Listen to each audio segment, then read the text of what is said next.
So this video is about middle term in binomial expansion.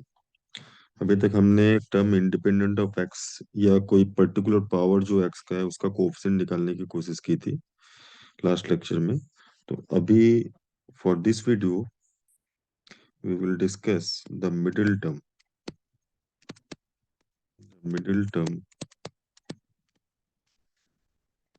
In the expansion of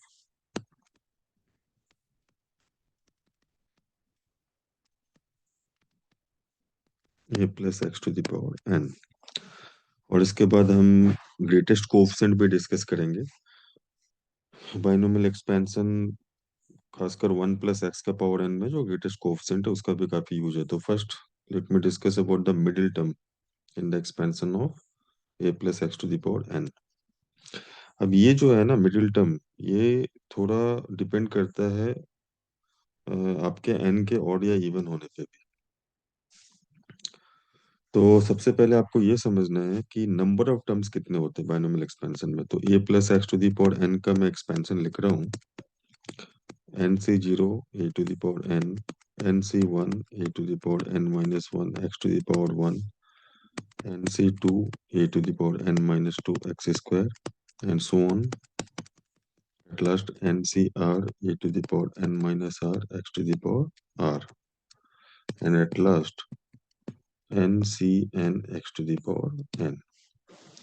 तो अगर आप गौर करेंगे तो ये आपका जो सी का ये जो नीचे जो सफिक्स आप देख रहे हैं 0 1 2, ये पूरा एन तक जा रहा है। तो अगर आप टोटल टर्म्स कैलकुलेट करेंगे, टोटल टर्म्स काउंट करेंगे, तो total terms is equal to n+1, क्योंकि ये 0 to n जा रहा है। 0 to n जब भी हम लिखेंगे तो काउंटिंग कितनी होगी, n+1। 1 to n लिखेंगे तो काउंटिंग कितनी होगी, n।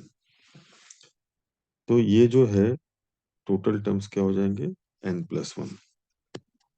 आप वैसे भी देख सकते हो कि हम लोग a + x to the power n को अगर समेशन के फॉर्म में लिखे तो n C r a to the power n minus r x to the power r, और r वेरी करता है 0 to n। तो 0 to n means n+1 terms. ठीक है, तो ये टोटल टर्म्स हमने लिख लिया n+1। तो अभी हमें यहाँ पे ये देखना है कि मिडिल टर्म कौन सा होगा। तो अभी आपको ये समझ में आएगा कि ये बिल्कुल n पे डिपेंड करेगा कि n इवन है या ऑड है। तो हम दो छोटे छोटे एक्सपेंशंस लेते हैं, एक हम a + x का क्यूब लेंगे और एक a + x to the power 4 लेंगे। तो इसका आप देखो, first term 3c0 a to the power 3, second term 3c1 a to the power 2 x to the power 1, then 3c2 3c3 x cube. तो पावर 4 वाले को देखो, 4c1 a to the power 3 x to the power 1, then 4c2 a square x square plus 4c3 a x cube, then 4c4 x to the power 4। तो अगर आप गौर से देखो तो इसमें आपके 1 2 3 4 टर्म्स है, 3 वाले में n+1 है, 3+1 4 टर्म्स।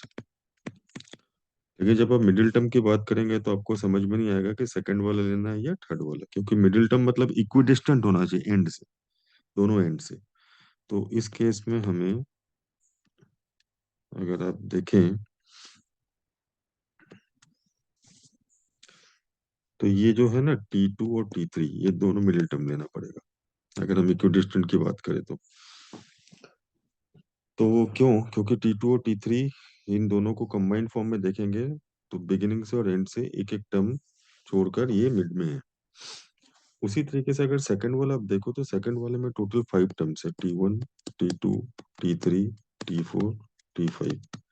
तो इसमें T3 एग्जैक्ट मिडिल में आ जाएगा। तो आपने क्या देखा कि जब आपका टोटल टर्म्स 4+1 5 है, टोटल टर्म्स ऑड है, if total terms odd then only one middle term, then only one middle term, क्योंकि वो एग्जैक्ट मिड में आ जाएगा। लेकिन जब टोटल टर्म्स इवन है, but if total terms are is even, is लिख सकते हैं, is even then two middle terms, two middle terms will be there.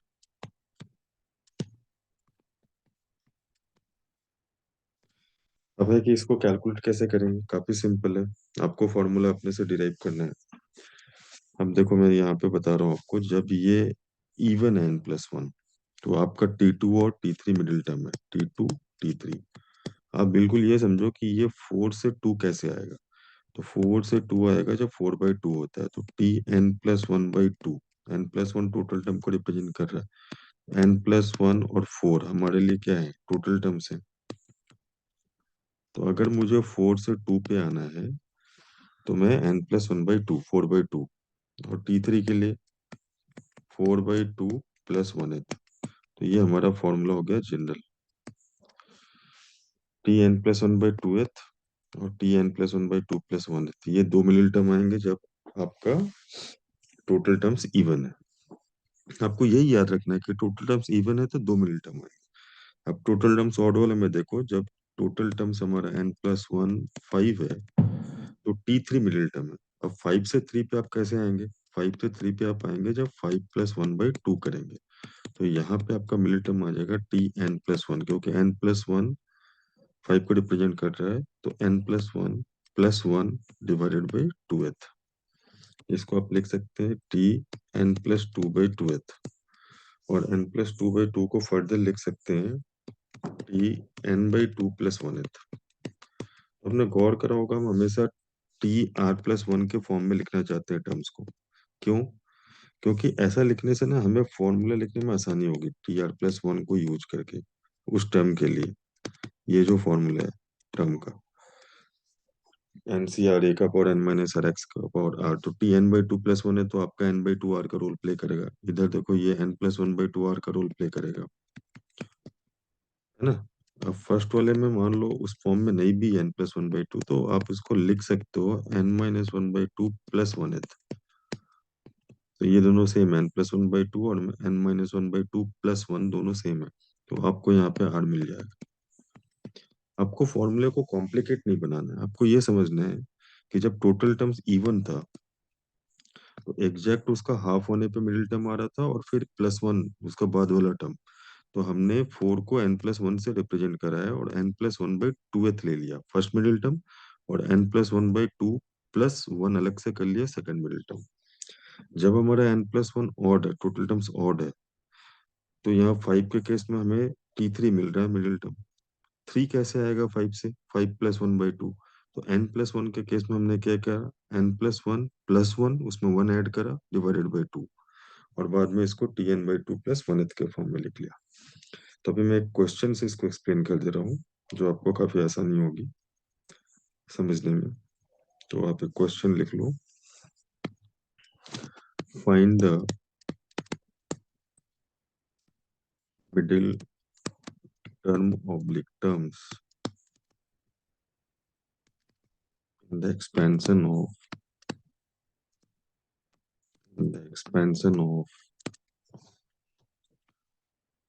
2x + 3y power 10। सबसे पहले हम n पे कॉन्सेंट्रेट करेंगे। हमारा n 10 है, तो टोटल टर्म्स 10 नहीं होगा, 11 होगा। टोटल टर्म्स क्या हो जाएगा, 10 + 1 मीन्स 11। 11 कैसा नंबर है, ऑड नंबर है।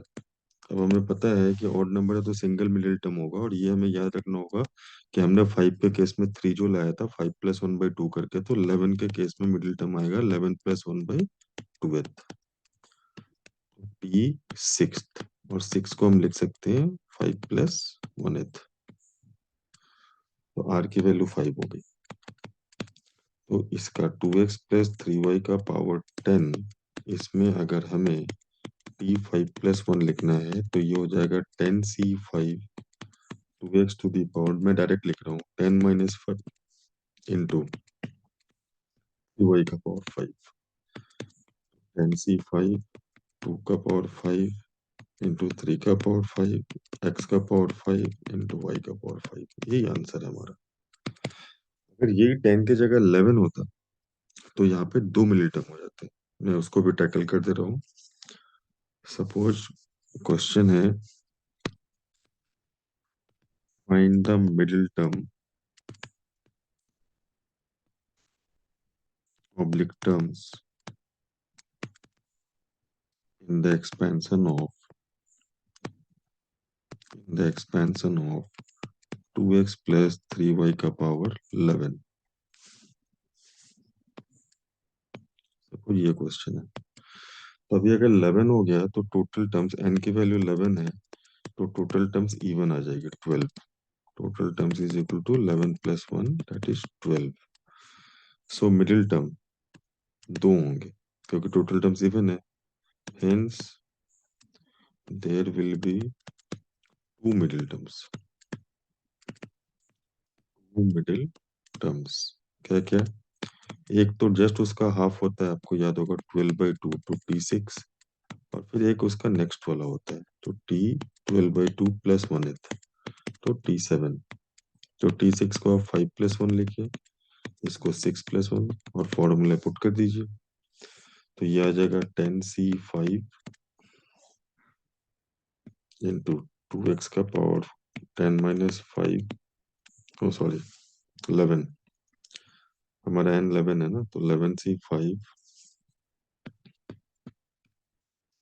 Then 2x to the power 11 - 5 into 3y to the power 5। और सेकंड वाला अभी r की वैल्यू 6 होगी तो 11C6 2x to the power 11 - 6 3y to the power 6।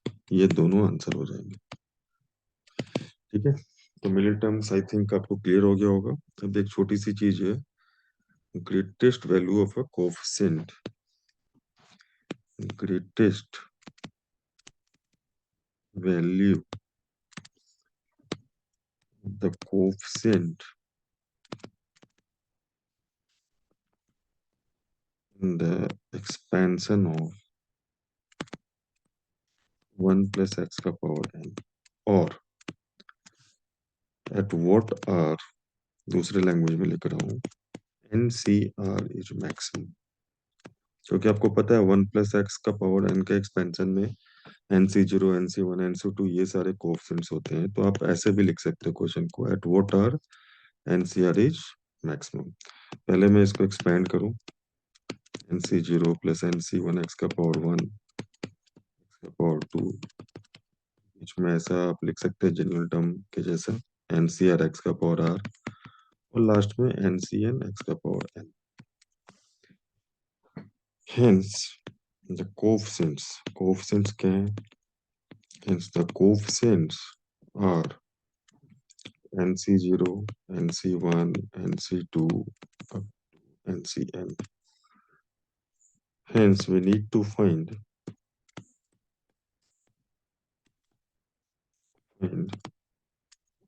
at what r, इनमें से कौन मैक्सिमम है का मतलब वही हुआ कि at what r NCR is maximum।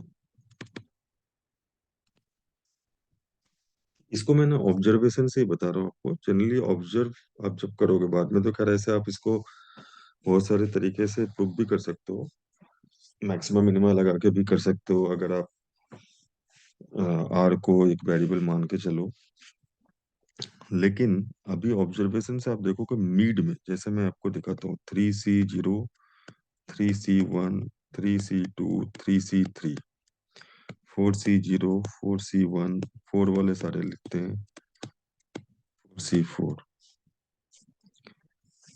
5C0 5C1 5C2 5C3 5C4 5C5। अब देखो कि मीड में जो कोफिशिएंट आएगा ना, जैसे ये मीड में आ रहा है, यहाँ पे ये दोनों मीड में आ रहे हैं, यहाँ पे 5 वाले केस में दो आएंगे, 5C2 5C3, तो मीड वाले की वैल्यू ही मैक्सिमम आएगी, साइड वाले से वो ज्यादा आता है। जैसे 3C0 की वैल्यू क्या है 1, 3C1 और 3C2 दोनों होते हैं 3, और 3C3 की वैल्यू 1, तो ऑब्वियसली ये दोनों मैक्सिमम है और इक्वल है। 4 वाले में आप देखो 4C0 की वैल्यू 1 है, 4C1 4 है, फिर 4C3 भी 4 है, और 4C4 1 है, बट 4C2 क्या है 6, तो ये मैक्सिमम मिडिल वाला। And similarly in the case of 5C2 5C3 वो 10 आएगा दोनों। और 5C1 5 होता है, आपको पता है। 5C4 भी क्या होता है, 5। ये दोनों 10 है। लेकिन आपको क्या गौर करना है कि जब n ऑड है तो एग्जैक्ट मिड में तो वो आएगा नहीं, क्योंकि फ्रैक्शन आ जाएगा। तो आपको याद रखना होगा कि जब n ऑड है तो दो कोएफिशिएंट्स इक्वल हो जाएंगे बीच वाले, और दोनों मैक्सिमम होंगे। और जब n इवन है तो एग्जैक्ट मिड वाला। तो आप इसको लिख लो। आप इस तरीके से समझ लो कि NCR is maximum, NCR is maximum at r equal to n/2 if n is even। ये लिखना जरूरी है, क्योंकि इवन रहेगा तभी r equal to n/2 meaningful है। एंड सेकंड पॉइंट लिख लो आप, NCR is maximum at r is equal to 1 add कर दो इसमें, n+1/2 और 1 सब्ट्रैक्ट कर दो इफ n is odd। तो ये आपके बीच वाले दोनों आ जाएंगे। जैसे आप 5 के केस में देख लो, 5+1/2 3 5C3 वाला, और 5-1/2 4/2 2 5C2 वाला। तो ये आपको याद रखना पड़ेगा कि जब n ऑड होगा तो n/2 नहीं ले, n+1/2 और n-1/2 दोनों पे सेम ही आएगा। और दोनों की वैल्यू सेम होती भी है, अगर आप देख सकते हो तो इधर से देख लो, NC n+1/2 और NC n-1/2 जब आप फॉर्मूले में पुट करोगे दोनों सेम आएगा। तो ऑड के केस में NCR मैक्सिमम होता है, या तो आप r को n+1/2 ले लो या n-1/2। इवन के केस में एग्जैक्ट मिड में एट n/2। राइट। तो आप इस चैप्टर को रिवाइज करो, सब टॉपिक को, जिसमें कि मैंने मिडिल टर्म और कोएफिशिएंट एनसीआर की मैक्सिमम वैल्यू डिस्कस की, और एनसीआर भी एग्जैक्ट मिड में आकर ही मैक्सिमम होता है। Okay, thank you.